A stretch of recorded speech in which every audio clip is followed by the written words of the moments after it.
G'day team, Jeremy Britton, 24-hour wealth coach, down on the beach, just before sunrise. Up over my shoulder you can see what remains of the full moon after our lunar eclipse the other night. And over here you'll see the beginnings of another beautiful sunrise down here on the beach.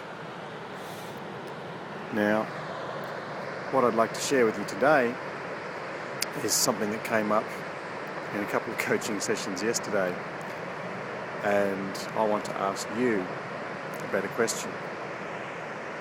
Now, I had a coaching session with my new life coach Kylie yesterday, and I had a coaching session with a couple of other clients, and one client, after an initial discussion, said, "Hey, I can't afford your services."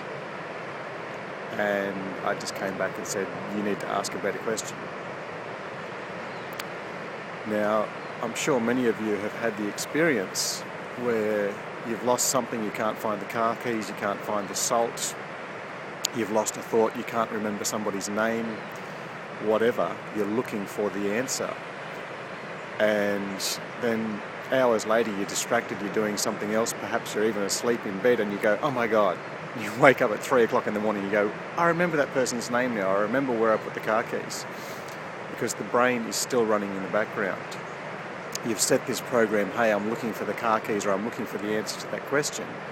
And then while you're off around doing your things, doing your day, then the brain is still running in the background. It's still like a little operating system on your computer.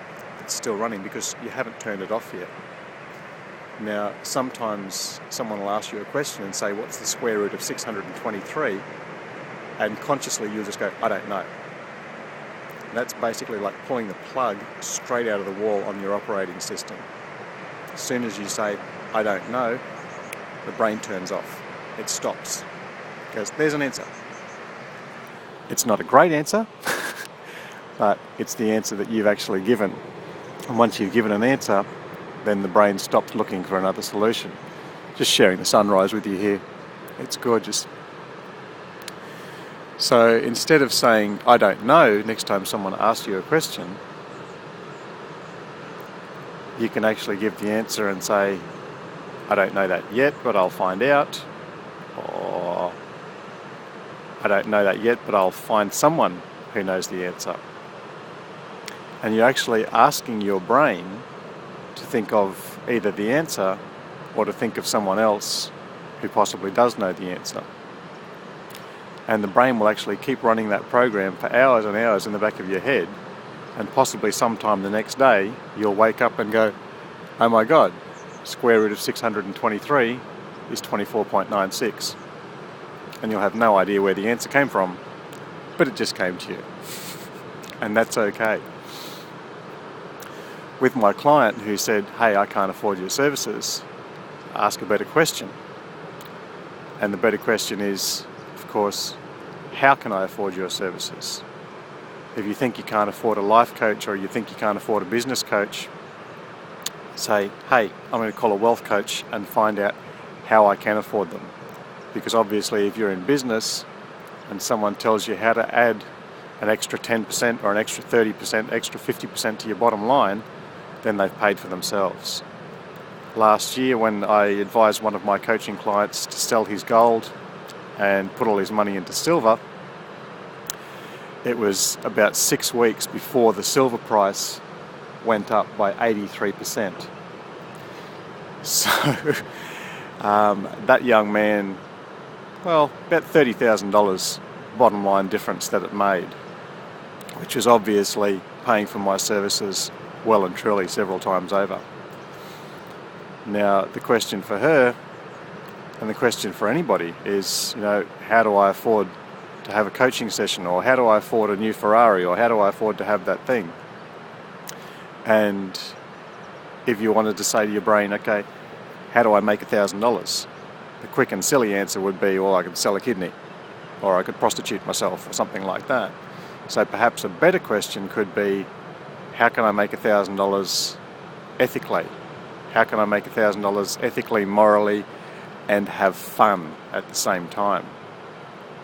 And your brain might come up with a couple of crazy answers, and you just keep running the program. Keep running the program in the back of your head, saying, how can I have fun making $1,000 today? And just leave that question. Don't dismiss it. Don't say that it's crazy.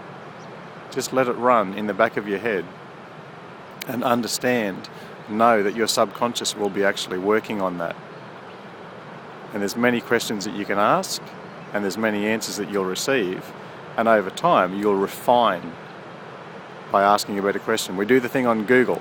If you're looking for a picture of a snake, you don't just type in the word snake because you get a million matches. You ask a better question. You say, I'm looking for a northern reticulated python eating a mouse or whatever. If you're very, very specific with your question, you're going to come up with a very, very specific answer and the answer you want. So ask yourself the question, how can I afford a coach? How can I enjoy my day? How can I make thousands of dollars? Or how can I afford the time to sit down on the beach, watch the sunrise, and enjoy the eagles going past? Now that is an inspiring question. Some magic down here today. Not just the surfers and the eagles, the vapor trail from a jet, and the fabulous sunrise. Enjoy your day and enjoy defining some great search engine questions for the massive Google tool, the massive processor that is your subconscious mind. About 99% of the power of the brain is in the subconscious, not the conscious. So use it. Have a great day.